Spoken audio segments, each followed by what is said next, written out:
ಎಜುಕೇಷನ್ನ turning point ಅಂದರೆ ಅದು SSLC. ಆ ನಿಟ್ಟಿನಲ್ಲಿ ನಾಳೆಯಿಂದ ರಾಜ್ಯದಾದ್ಯಂತ SSLC ಪರೀಕ್ಷೆ ಆರಂಭ ಆಗ್ತಾ ಇದೆ. KSEAB ಅಧ್ಯಕ್ಷ ಪ್ರಕಾಶ್ ನಿಟ್ಟಾಲಿ ಪರೀಕ್ಷೆ ಬಗ್ಗೆ ಮಾಹಿತಿ ಕೂಡ ಹಂಚಿಕೊಂಡಿದ್ದಾರೆ. KSEAB ಅಧ್ಯಕ್ಷ ಪ್ರಕಾಶ್ ನಿಟ್ಟಾಲಿ ಪರೀಕ್ಷೆ ಬಗ್ಗೆ ಮಾಹಿತಿ ಹಂಚಿಕೊಂಡ್ರು. ಸುಮಾರು 9 ಲಕ್ಷಕ್ಕೂ ಹೆಚ್ಚು ಮಕ್ಕಳು ಪರೀಕ್ಷೆಗೆ ನೋಂದಣಿ ಮಾಡಿಕೊಂಡಿದ್ದಾರೆ. 2000ಕ್ಕೂ ಅಧಿಕ ಪರೀಕ್ಷಾ ಕೇಂದ್ರಗಳಲ್ಲಿ ಪರೀಕ್ಷೆ ಬರೀಲಿಕ್ಕೆ ಎಲ್ಲ ರೀತಿಯಾದಂಥ ವ್ಯವಸ್ಥೆ ಇದೆ. ಪ್ರತಿ ಕೇಂದ್ರದಲ್ಲಿ CCTV ಮುಂಜಾಗ್ರತೆ ಕ್ರಮದಾಗಿ ನಿಷೇಧಾಜ್ಞೆ ಕೂಡ ಹೇರಲಾಗಿದೆ.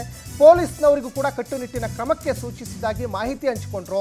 ಯಾವುದೇ ಪ್ರಶ್ನೆ ಪತ್ರಿಕೆ ಲೀಕ್ ಆಗದ ರೀತಿಯಲ್ಲಿ ಕಟ್ಟೆಚ್ಚರವನ್ನು ವಹಿಸಿದ್ದೀವಿ. ಅದು ಭಾರಿ ಇಂಪಾರ್ಟೆಂಟ್. ನಾಳೆಯಿಂದ ಈಗೇನು SSLC ಪರೀಕ್ಷೆಗೆ ಸಾಕಷ್ಟು ವಿದ್ಯಾರ್ಥಿಗಳು ಈಗ ತಯಾರಿ ಮಾಡ್ಕೊಂಡಿದ್ದಾರೆ. ಸುಮಾರು 9 ಲಕ್ಷಕ್ಕಿಂತ ಹೆಚ್ಚು ವಿದ್ಯಾರ್ಥಿಗಳು ನೋಂದಣಿ ಮಾಡ್ಕೊಂಡಿದ್ದಾರೆ. ಆ ನಿಟ್ಟಿನಲ್ಲಿ ಈಗ ಶಿಕ್ಷಣ ಇಲಾಖೆ ಏನೇನೆಲ್ಲ ಕ್ರಮಗಳನ್ನು ತೆಗೆದುಕೊಳ್ಬೇಕು ಆ ನಿಟ್ಟಿನಲ್ಲಿ ನಾವು ಕ್ರಮ ತೆಗೆದುಕೊಂಡಿದ್ದೀವಿ ಅಂತ ಒಂದು ಕಡೆ KSEAB ಅಧ್ಯಕ್ಷ ಪ್ರಕಾಶ್ ನಿಟ್ಟಾಲಿ ಪರೀಕ್ಷೆ ಬಗ್ಗೆ ಮಾಹಿತಿಯನ್ನು ಹಂಚಿಕೊಂಡಿದ್ದಾರೆ.